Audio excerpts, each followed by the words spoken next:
She approaches her, but at that moment her gaze shifts to the mad woman there. She was also quite injured because 8 had slashed her chest and head, leaving her in bad shape. Her condition was about to be fatal. Now the question arises, the mad woman is right here, so who is this lying in front of Victoria with her head down? Only then do we realize it's none other than 8, who had been lying here disguised as a woman to trap her in his web. He also attacks her, but Victoria manages to save her life somehow and escapes from here. She goes upstairs and hides in a cupboard. Then 8 arrives, having already known that she had hidden in the cupboard.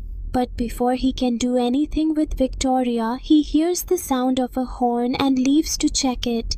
Actually, it was the guard's companion who came out to enter. He removes the carpet and finds the keys lying there. Then he opens the door and enters. There he sees blood stains, which were obviously quite strange. But before he could understand anything, 8 comes from behind and strikes his head with a pointed object. Then he cuts his throat and separates him.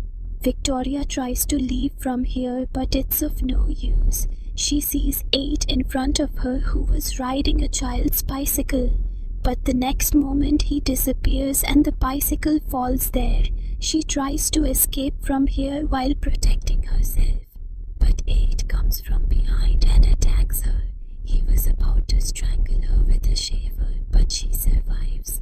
Then she picks up a pointed object and hits 8's leg and runs away from here. She goes straight. Meanwhile, he sees that Victoria is in very bad condition. He now takes her towards the emergency room. Just then, 8 comes again and attacks the guard. He first kills him with a cylinder and then crushes his face with his foot. Now, in a state of panic, Victoria tries to break the lock with an iron pipe that 8 had placed here. The lock breaks, but it was of no use because 8 had come very close to her, and then he grabs her and starts killing her. But then Victoria inserts something into his eye and escapes from here. She runs into the garage, but 8 also reaches here. However, because there was a lock here, he couldn't come in.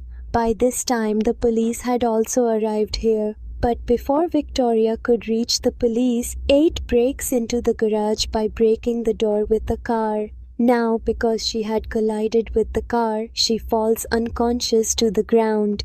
Then, as long as the police arrive here, 8 was gnawing on Victoria's face.